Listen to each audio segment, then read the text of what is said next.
Good morning, good afternoon, and good evening, everybody. Thank you for tuning into another Supatease video. We've still got another round of changes moving forward in patch 9.2. A lot of balance changes for specs that may shift the meta and may not do very much for others. There were 6 classes touched in this recent update, and if you want to make sure that you're staying up to date with all of these changes, because they seem to still just be happening. I thought we were done at this point, but no, even more nerfs and buffs are following through. Then hit that subscribe button so that my videos are notified to you and you can catch these updates and patch changes in real time to stay ahead of the competition. So the first specialization that we're going to be taking a look at for tuning adjustments is the Fury Warrior here on the screen. And Fury Warrior is unfortunately receiving nerfs. It was definitely a strong contender in terms of overall damage output when it came to PvE. In PvP, it was looking like it may start to have a glimmer of a chance with nerfs to Arms Warriors, specifically in PvP.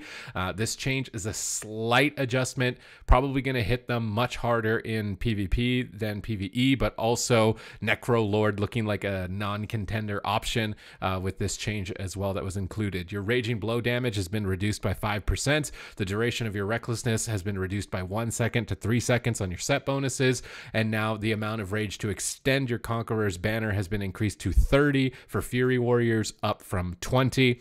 Not surprising, I think, to see specs that were performing so phenomenally well at the top to get a little bit of a trim in terms of power. Unfortunately, I've actually been really enjoying playing my Fury Warrior, so I was excited to get to these bonuses, and they have now been slightly nerfed, so a little bit sad for that, at least for myself. But moving on to the next specialization, we've got Affliction Warlock, and Affliction Warlock is receiving some buffs. There's a little bit of love on your set bonuses as they weren't performing up to snuff with the other set bonuses of other classes. Your 2 set bonus is now going to grant you 25% increased damage to Malefic Rapture, up from 15%, and your 4 set is now going to give Shadow Bolt a 30% chance and your Drained Soul a 20% chance to make your next Malefic Rapture cost no soul shards and cast instantly. This used to be 20 and 10, so a slight buff here for Affliction in terms of their burst windows, which is going to be a nice addition to it. Unfortunately, in PvP, these are spells that are very difficult or almost entirely unused in PvP, between things like Shadow Bolt, Drain Soul. The Malefic Rapture damage is nice, but even that can be difficult to get to. Curious to see how these set bonuses play out now, though, with this increase. Moving forward to Elemental Shaman, I saw a lot of videos talking about machine gun Elemental Shamans just zapping out a lot of very fast casted lightning bolts, and unfortunately, it seems like they don't want that gameplay to stay, as it would have been too difficult in terms of accessibility in this post. We believe it might pose a significant accessibility concern. Curious wording there. I'm not sure what that means, if it means that it would be too difficult to perform at the highest level and they don't want it to be that difficult to perform at the highest level. I'm not sure if that's what that wording is supposed to mean, but this is affecting the Storm Elemental. Your Storm Elemental's Wind Gust effect, gaining from casting Lightning Bolt or Chain Lightning, now has a maximum stack of 10, down from 20. Additionally, if you cast Storm Elemental again while having a Storm Elemental active, the Wind Gust buff will be reset. Again, you're getting like permanent Storm Elementals, so summoning it in to try and alleviate some of this change is nice, but a lot of the feedback, I think, for Elemental Shaman was disappointment with this change. In PvP, I wasn't 100% sure if you were going to run the Storm Elemental build or Fire Elemental build. I made a video about the Storm Elemental because it seemed like a lot of fun, but you can, I think, in PvP just shift back to the Fire Elemental and be totally fine. Moving into Beast Mastery Hunters, they promised AoE and they're delivering on AoE, but unfortunately, as I've read through a couple of posts from expert Hunter players, doesn't seem like it's really going to be enough.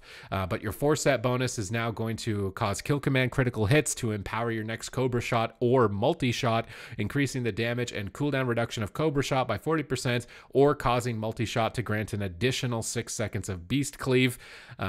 Unfortunately, Cobra Shot does a massive amount of your damage, so trying to weave these through and losing out on a Cobra Shot just is going to overall not be great. It's not really making Beast Mastery AoE too fantastic with this change. In PvP, this doesn't do anything for you. You're still just going to be smashing Cobra Shot anyways. So PvP, not a big deal, but unfortunately in PvP, to my understanding and my research, seems like it's not the biggest buff. Moving forward onto Druids, more disappointment for myself, truly triggering my Alkin Frenzy. Our set bonuses are being nerfed, so now that When we enter lunar eclipse, our Fury of Lune that will be summoned is only at 20% of the effectiveness, down from 25%. And our foreset is while in eclipse, the cost of Star Surge and Starfall is reduced by 15%, down from 20%. And this is to adjust for the synergies of balanced tier sets with some other balance options, made it perform a bit higher than intended. We wanted to bring balance in line with other tier set bonuses while still rewarding those synergistic choices. These changes should keep the power of balance's tier set bonuses, but rein in some higher outputs we've seen. Again, this is targeting likely Venthyr and Night Fae balanced druids in PvE. Unfortunately, this has pretty big ramifications for Boomkin and PvP. I'm not sure if we're going to be shooting out machine gun Star Surges anymore. Seems like they didn't like the machine gun gameplay. I saw Ellie Shamans make videos about it. I made a Dispriest video about it, a Boomkin video about it. They don't want that, I guess. So I'm a bit disappointed with this. Feral Druids, you can be a little bit happy here.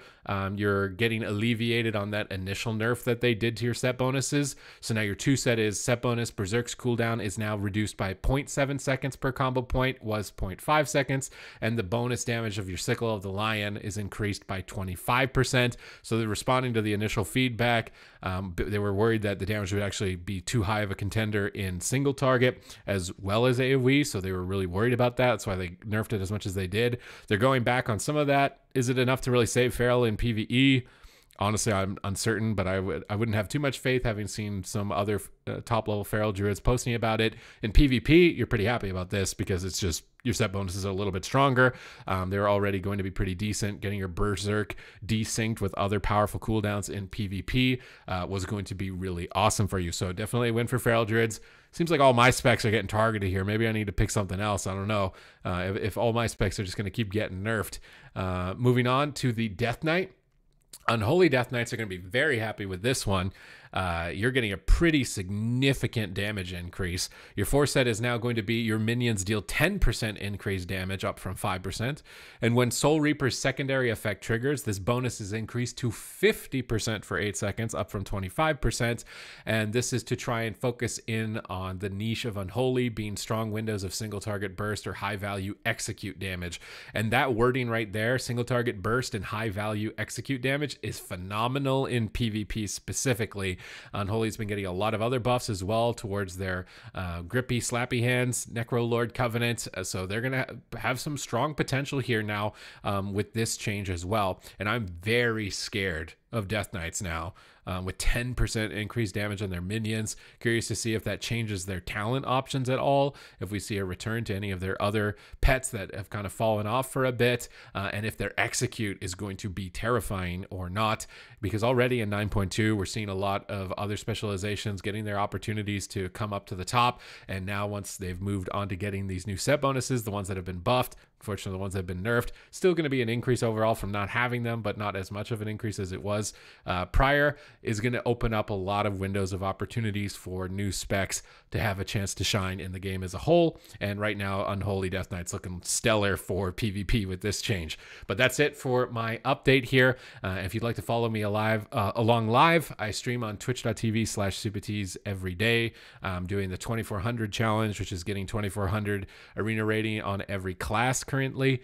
And I'm curious to see if I can manage to pull it off here. But other than that, thank you very much for watching the video. Let me know in the comments down below your thoughts on these changes. Is it going to kind of change what you're going for, what you're gearing for? I'm a bit happy that these changes went through before kind of like fully investing into gearing a character. So if you do want to make a decision on changing it prior to having gotten these things, you're going to have that chance, which is nice, rather than seeing it after the fact of unlocking a full row of set bonuses and then, that's not good. But other than that, thank you very much for watching the video, and I will catch you in the next one.